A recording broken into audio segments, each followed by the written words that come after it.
ഇത് free media Kerala. ഞാൻ നിങ്ങളുടെ സ്വന്തം അമർജിത്ത് വി ഗോപാൽ. അപ്പോൾ കൂട്ടുകാരെ, ഇന്ന് നമ്മൾ റിവ്യൂ ചെയ്യാൻ പോകുന്ന ഏറ്റവും പുതിയ മൂവി ഡാങ്കി. ഡാങ്കി എന്ന മൂവിയെക്കുറിച്ച് പറയാനാണെങ്കിൽ കിങ് ഷാരൂഖ് ഖാൻ്റെ ഏറ്റവും പുതിയ മൂവിയാണ് ഡാങ്കി. അപ്പോൾ ഈ മൂവിയുടെ ഒരു പ്രത്യേകത എന്താണെന്ന് വെച്ച് കഴിഞ്ഞാൽ, ഇതൊരു കോമഡി ഫീൽ ഗുഡ് എൻ്റർടൈനിങ് മൂവിയാണ്. അതുപോലെ തന്നെ നല്ല രീതിയിലുള്ള കോമഡി മൂവിക്കകത്തുണ്ട്. അതുപോലെ തന്നെ ഇമോഷണൽസ് ഉണ്ട്. അങ്ങനെ എല്ലാം കൂടി ചേർന്നൊരു കോമ്പാക്റ്റ് ആയിട്ട് നല്ലൊരു മൂവിയാണ്. ഈ മൂവിയുടെ ഒരു ഇതിവൃത്തം എന്താണെന്ന് പറഞ്ഞു കഴിഞ്ഞാൽ, ഇല്ലീഗലായിട്ട് മൈഗ്രൻ്റ് ചെയ്യാൻ പോകുന്ന പഞ്ചാബിലെ പഴയകാല ജനങ്ങളുടെ കഥയാണിത്. ഈ സിനിമയിലൂടെ ഷാരൂഖ് ഖാനും നമ്മുടെ രാജ്കുമാർ ഹിരാനിയും പറയാൻ ശ്രമിച്ചുകൊണ്ടിരിക്കുന്നത്. മൂവിയുടെ ഇതിവൃത്തം തന്നെ ഒരു വെറൈറ്റി ആയിട്ട് തോന്നി. ഇതുവരെ എവിടെയും കാണാനൊരു പുതിയ ടൈപ്പ് ഷാരൂഖ് ഖാനെ നമുക്ക് കാണാൻ സാധിക്കുന്നുള്ളതാണ്.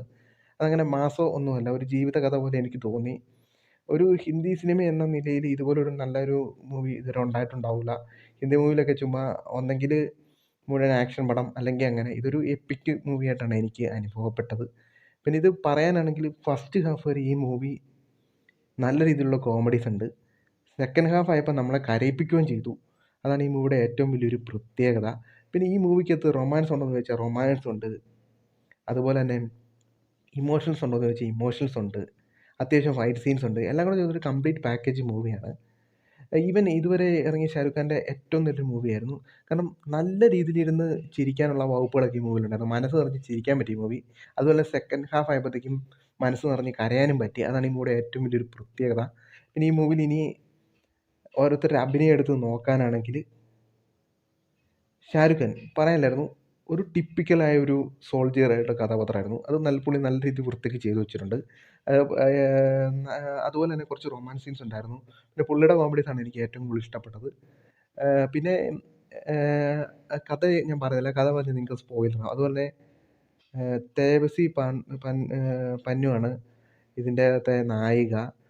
ഒരു തമിഴ് നടിയാണ്. പുള്ളിക്കാരത്തി നല്ല രീതിയിൽ ചെയ്തിട്ടുണ്ട്. പിന്നെ ഇതിൻ്റെ അകത്തൊരു ഈ സിനിമയിലൊരു പ്രത്യേകത എന്തെന്ന് വെച്ച് കഴിഞ്ഞാൽ, ഇവർ ചെറുപ്പകാലം തൊട്ട് ഇവർ വയസ്സായ കാലഘട്ടം വരെയുള്ള ഒരു ട്രാൻസിഷനൊക്കെ കാണിക്കുന്നുണ്ട്. അതൊക്കെ നല്ല രീതിയിൽ എനിക്ക് തോന്നുന്നു. അതുപോലെ ബോബൻ ഇറാനി എന്ന് പറയുന്ന പുള്ളിക്കാരൻ ഒരു ലെറ്റ്സ് പഠിപ്പിക്കുന്ന ഒരു സാറാണ്. അതും കൊള്ളായിരുന്നു. അതുപോലെ തന്നെ വിക്കി കൗശൽ കുറച്ച് നേരം ഉണ്ടായിരുന്നുള്ളൂ. പക്ഷേ നല്ല ടിപ്പിക്കലായൊരു ലവ് സ്റ്റോറി പുള്ളിയുടെ ഇതിലുണ്ടായിരുന്നു. അതൊക്കെ നല്ല രീതിയിൽ പുള്ളിയുടെ ആ മുഖത്ത് നമുക്ക് കാണാൻ സാധിച്ചായിരുന്നു.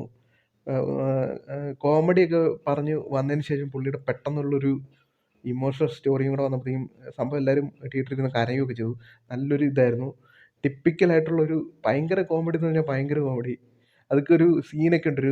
ഒരു അമ്മൂമ്മ മരിക്കുന്ന സീനൊക്കെ ഉണ്ടായിരുന്നു. അതൊക്കെ ടിപ്പിക്കലായിട്ട് ആ മരണ ടൈമിൽ അതൊക്കെ ഒരു കോമഡിയാക്കി എടുക്കാനായിട്ട് സംവിധായകനോട് കൊണ്ടുവന്ന് അത് വളരെ നല്ലൊരു വെറൈറ്റി ആയിട്ട് എനിക്ക് തോന്നി. അതുപോലെ വിക്രം കൗശർ പുള്ളിയും കൊള്ളായിരുന്നു. അതുപോലെ തന്നെ അനിൽ ഗൗർ പുള്ളിയും കൊള്ളായിരുന്നു. അങ്ങനെ കാസ്റ്റിംഗ് എടുത്ത് നോക്കുകയാണെങ്കിൽ കാസ്റ്റിംഗ് പക്കയാണ്. പിന്നെ ഈ മൂവിയുടെ ഏറ്റവും വലിയ പ്രത്യേകത എന്ന് പറഞ്ഞാൽ, ഈ മൂവിയിലെ പല ഡയലോഗ്സും ഹിന്ദിയല്ല, പഞ്ചാബിയാണ്. അപ്പം അത് കാരണം ആ ഒരു പഞ്ചാബ് സ്റ്റൈലും ഡയലോഗ്സൊക്കെ നല്ല അടിപൊളി നല്ല വൃത്തിക്ക് സംവിധാനം ചെയ്തു വെച്ചിട്ടുണ്ട്. അതാണ് ഈ മൂവിയുടെ ഏറ്റവും വലിയ പ്രത്യേകത. ആ പഞ്ചാബി സ്റ്റൈല് ഡയലോഗ്സ് ആയിരുന്നു ഫുള്ള്. എന്നത് മനസ്സിലാകാതിരുന്നിട്ടൊന്നുമില്ല. നമുക്കിത് മനസ്സിലാക്കാൻ പറ്റിയിട്ടുണ്ട്. എല്ലാം പറയാനാണ്. ഇത് ഏറ്റവും കൂടുതൽ ഈ കഥ നടക്കുന്നത് എവിടെയെന്ന് വെച്ച് കഴിഞ്ഞാൽ പഞ്ചാബിലായിട്ടാണ്. പിന്നെ കുറച്ച് യുകെയിലുണ്ട്. ഈ മൂവി സംവിധായകൻ ഡെഡിക്കേറ്റ് ചെയ്തിരിക്കുന്നത് പ്രവാസ ജീവിതം ജീവിക്കുന്ന ആൾക്കാർക്കും എബ്രോഡിലൊക്കെ ചെന്നിട്ട് എങ്ങനെയും ഒന്ന് രക്ഷപ്പെട്ട് പച്ച പിടിച്ചാൽ മതി എന്ന് പറയുന്ന ആൾക്കാർക്കാണ്. ഇതൊക്കെ കഴിഞ്ഞ് അവസാനം ഒരു 10-25 കൊല്ലം അവിടെ നിന്ന് കഴിയുമ്പോൾ സ്വന്തം നാട്ടിൽ വരണമെന്ന് തീരുമാനിക്കുക. അന്നേരത്തേക്ക് അവിടുത്തെ സിറ്റിസൺഷിപ്പും കിട്ടും, നമ്മുടെ ഇവിടുത്തെ പൗരത്വമൊക്കെ പോവും. ആ ഒരു ലെവലിലുള്ള ആൾക്കാർക്കാണ് ഇത് മുഴുവൻ ഇത് ഡെഡിക്കേറ്റ് ചെയ്തിരിക്കുന്നത്. അവസാനം ഇത് കഴിയുമ്പോൾ നമ്മളിവിടെ എല്ലാം ഉണ്ടാക്കിയിട്ട് ഒന്നുമില്ലാത്ത അവസ്ഥയിലോട്ട് പോവുകയാണ്. അങ്ങനെയുള്ളവർക്ക് വേണ്ടിയാണ് സംവിധായകൻ ഈ മൂവി ഡെഡിക്കേറ്റ് ചെയ്തിരിക്കുന്നത്. എന്തായാലും ഈ മൂവി റിലീസ് ചെയ്തിരിക്കുന്നത് തൊട്ടടുത്ത തിയേറ്ററാണ്. നിങ്ങൾക്ക് ഇഷ്ടപ്പെടുകയാണെങ്കിൽ എൻ്റെ കമൻറ്റിൽ അത് അറിയിക്കുക. എനിക്ക് നിങ്ങളോട് ഒന്നേ പറയാനുള്ളൂ, 1 ലൈഫ് 1 ഡ്രീം 1 ഫാഷൻ.